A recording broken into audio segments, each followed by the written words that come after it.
அனைவருக்கும் கணித வணக்கம். இப்போ பார்க்க போகிறது 8ஆம் வகுப்புக்குரிய கணக்கு பயிற்சி 1/4 6வது கணக்கு பார்க்க போகிறோம். நீள்வகுத்தல் முறையில் வர்க்கமூலத்தை காண்க. அதில் 4வது கணக்கு 17,956 வர்க்கமூலத்தை நீள்வகுத்தல் முறையில் நம்ம இப்போ பார்க்க போகிறோம்.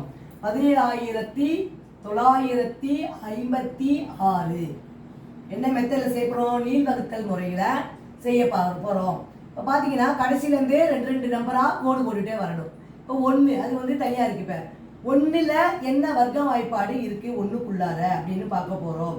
ஓர் 1 1. அடுத்து பார்த்தீங்கன்னா 79 இருக்குது, அதை இறக்கி கீழே போடுறேன். 2 நம்பராக இறக்கி எழுதணும். 1 கூட்டினா எவ்வளோ? 2.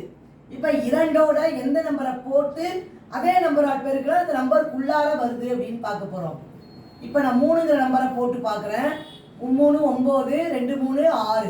இப்போ 4 போட்டோன்னா இதோட பெரிய நம்பர் வந்துடும். அப்போ 3ங்கிற நம்பரை இந்த இடத்துல போட்டுக்கிறேன். மேலேயும் 3 போட்டுக்கிறோம். 69. 9ல் 9 போனால் 0, 7 6 போனால் 1. அடுத்த ஸ்டெப்பு நம்ம என்ன செய்கிறோம்? இந்த 56ங்கிற நம்பரை கீழே இறக்கி எடுத்து எழுதுகிறோம். இப்போ பார்த்தீங்கன்னா 13 கூட்டினால் என்ன வந்துடும்? 26.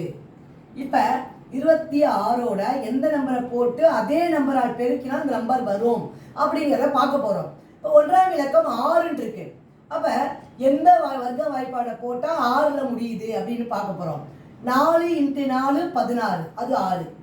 6 × 6 36. அப்போ 4ஓ இல்லை 6ஓ போட்டு இந்த கணக்கை நம்ம கரெக்ட் பண்ணிக்கலாம். இப்போ ஃபஸ்ட்டு நம்பர் 4 போடுறேன்னா 4 போட்டு அதே 4ஆல் பெருக்கிறேன். 4 16 மீதி 1, 6 4 24 1 25 மீதி 2, 2 4 8 2 10. அப்போ 4ங்கிற நம்பர் இதுக்கு கரெக்டாக பொருந்துது. அப்போ இங்கேயும் 4 போட்டுக்கிறேன். 4ஆல் பெருக்கிருக்கோம் இல்லையா? இங்கேயும் 4 போட்டுக்கிறோம். அப்போ இருக்கிற தொகை 1056. கழிச்சோம்னா 0. அப்போ ஆன்சர் என்ன கிடைச்சிருக்கு? 134. therefore 17,956 வர்க்கமூலம் இஸ் ஈக்குவல் டு என்ன ஆன்சர் கிடைச்சிருக்கு? 134. ஆன்சர் வந்து 134. புரிஞ்சுங்களா?